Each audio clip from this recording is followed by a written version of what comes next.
Assalamualaikum warahmatullahi wabarakatuh. Perkenalkan, nama saya Ilham Chandra Wibawa dengan NIM 0311240008. Pada kesempatan ini saya akan menjelaskan konsep dasar akuntansi mengenai penyusutan aset tetap serta memaparkan 4 metode perhitungannya yang paling umum untuk digunakan. Nah, di sini ada definisi dan konsep penyusutan. Penyusutan adalah proses akuntansi untuk mengalokasikan harga perolehan suatu aset tetap menjadi beban selama masa manfaatnya. Tujuannya adalah untuk secara sistematis dan rasional mencatat penurunan nilai aset seiring penggunaannya dalam operasional. Proses ini biasanya dilakukan pada setiap akhir periode akuntansi, terutama saat perusahaan akan menyusun laporan keuangan. Selanjutnya ada metode penyusutan. Metode penyusutan itu ada 4. Yang pertama ada metode garis lurus, yang kedua ada metode jumlah angka tahun, yang ketiga ada metode saldo menurun ganda, yang keempat ada metode jumlah unit produksi. Nah, di sini saya akan menjelaskan metode pertama, yaitu metode garis lurus. Metode ini adalah yang paling sederhana karena menghasilkan beban penyusutan dengan jumlah yang sama setiap tahunnya. Dengan rumusnya adalah harga perolehan dikurangi nilai residu dibagi umur ekonomisnya.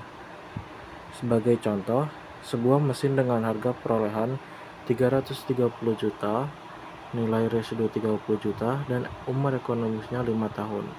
Maka beban penyusutan per tahunnya adalah 330 juta dikurangi 30 juta dibagi 5, yaitu sebesar 60 juta setiap tahunnya. Selanjutnya, metode yang kedua adalah metode angka tahun. Ini adalah metode penyusutan tercepat di mana beban penyusutan lebih besar di awal masa pakai aset. Rumusnya adalah sisa umur ekonomis dibagi jumlah angka tahun dikali harga perolehan kurangi nilai residu. Menggunakan contoh yang sama, pertama kita hitung jumlah angka tahun untuk 5 tahun, yaitu bisa menggunakan N dalam kurung N plus 1 dibagi 2.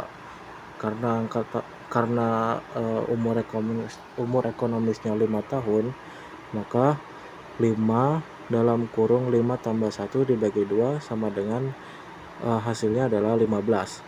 Untuk tahun pertama perhitungannya menjadi 5 dibagi 15 dikali 330 juta kurangi 30 juta, sehingga beban penyusutannya adalah 100 juta. Beban ini akan menurun setiap tahunnya. Selanjutnya di sini ada metode saldo menurun ganda. Metode ini juga merupakan metode dipercepat dengan beban yang lebih besar lagi di awal.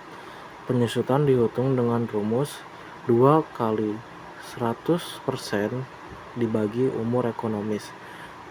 Tarif ini kemudian dikalikan dengan nilai buku awal tahun. Untuk aset dengan umur 5 tahun, tarifnya adalah 2 kali 100% dibagi 5 sama dengan 40%. Maka beban di tahun pertama adalah 40% dikali harga perolehan, yaitu 330 juta, dengan hasilnya ya sebesar 132 juta.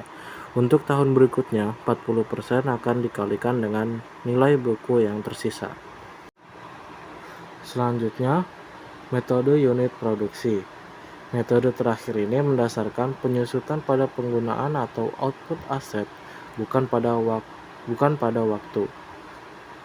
Pertama, kita hitung tarif penyusutan per unit dengan rumus harga perolehan dikurangi nilai residu dibagi total estimasi unit produksi. Sebagai contoh, sebuah mesin seharga 260 juta dengan nilai residu 5 juta diperkirakan mampu menghasilkan total 85.000 unit. Maka tarif per unitnya adalah 260 juta dikurangi 5 juta dibagi 85.000, yaitu 3.000 per unit. Beban penyusutan setiap periode akan dihitung menggalikan tarif ini dengan jumlah unit yang diproduksi pada periode tersebut. Dan selanjutnya kesimpulan. Kesimpulannya adalah setiap metode pasti menghasilkan pola pembebanan yang berbeda-beda, dan yang kedua, pemilihan metode penyusutan harus disesuaikan dengan karakteristik penggunaan aset untuk mencerminkan pola konsumsi manfaat ekonomisnya secara akurat. Sekian penjelasan dari saya. Wassalamualaikum warahmatullahi wabarakatuh.